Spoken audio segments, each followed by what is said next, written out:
ang mga kahina-hinalang accounts. Narito na ang bigating hirit ng tag-init ng barkada sa Poro Point, La Union. At makasama po natin sina Susie, Monica at Drew.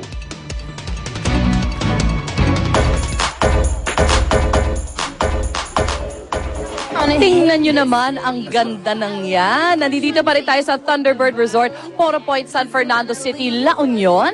It's about 5 hours away from Manila na talaga namang worth it naman pagdating nyo dito dahil sa sobrang ganda ng lugar na ito.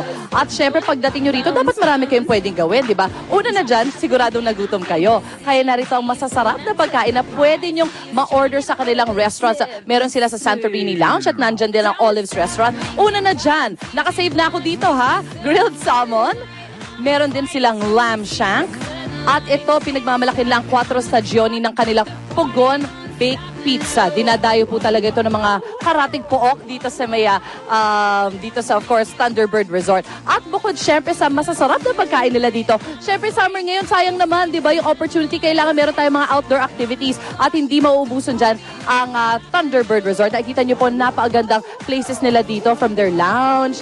They have a big area there. I can imagine pwede kayo magpa-party dyan. They have their restaurant. Yan. At syempre, iisa-isa namin sasampulan yan, mama. Yun yung Olives Restaurant na sinasabi ko kanina where you can find all of these wonderful dishes. Yan, matitikman din namin yan mamaya. And of course, syempre, ang dami niya ng mga calories na mga na-ingest. Ito na, time to burn them. Meron silang kayaking. Kita niyo si Drew and Monica. Ang bilis magpatakbo ng kayak ni Drew. Tingnan nyo na. Maingat ka, Drew! Ingat ka! Nagsasplash kay Monica! Ayan. Relax na relax na. Chill na chill. Ang dagat dito ay medyo calm lang siya, so it's safe. It's a good way for you to, it's a good yung sea niya para sa inyong kayaking activities.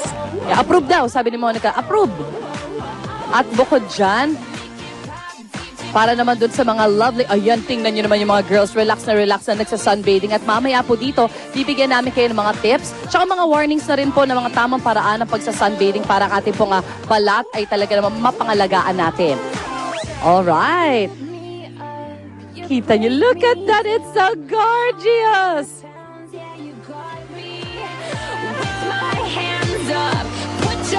Ayan.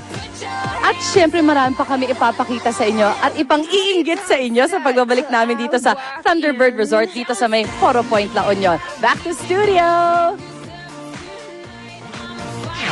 Hey, Mare! I'm sure you're enjoying yourself there. Ito naman isa sa mga maaaring yung pagkaabalahan this summer, ang remote-controlled boats. Hindi lang po ito for little boys, for big boys and big men. Actually, big little ladies, meron din. Pwedeng-pwede. At perfect to for the summer. Pwede sa beach, pwede rin po sa pool. Kaya kayo pool, why not?